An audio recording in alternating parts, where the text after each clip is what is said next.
Magandang araw sa lahat. Ngayon nga ay mag-aabang ako ng dalawa kong ibon na ipinakarga ko kagabi. Ang bitaw nito ay Rosales, Pangasinan, BBCM. Pinasabay ko nga lang yung dalawa na yon sa kaibigan natin at tropa. Shoutout nga pala sa iyo, John Jerry Klim. Salamat sa pagkarga ng ibon ko. Napakabait nga ng kaibigan ko na yan, at ito nga ang panahon natin ngayon, medyo makulimlim at magpaparonda na muna ako. Nabitaw na nga ang mga ibon. 6:55 AM, 139 kilometer mula Rosales, Pangasinan hanggang dito sa loop natin. Ito ang mga ibon natin, at meron pa tayong isang papisang young bird. Inuksukan ko na rin yan ng Summer North ng BBC. At eto na, gising na nga ang makikikulit kong anak, kasama pa si kuya. Ayan, dahan-dahan na nga siyang pagapang papalapit sa akin. Nagmuni-muni na nga ang anak kong mabait. Sama daw siya sa akin maggabang, kaya sige, samahan nyo na rin kami.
At may bumulusok na ngang isang ibon. Eto na si First Bullet.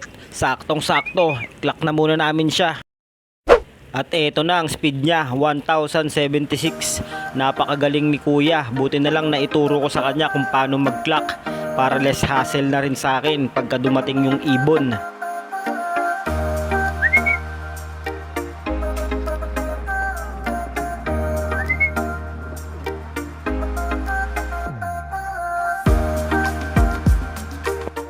At eto na nga ang kapatid ni First Bullet, si 79.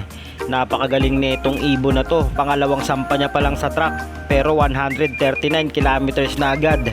Napakahusay talaga ng lahi nila. Unang sampa nga na ito ni 79 sa track, 115 kilometers agad air distance. Medyo nangangapa pa siya, pero sakto lang sa oras ang kada uwi niya.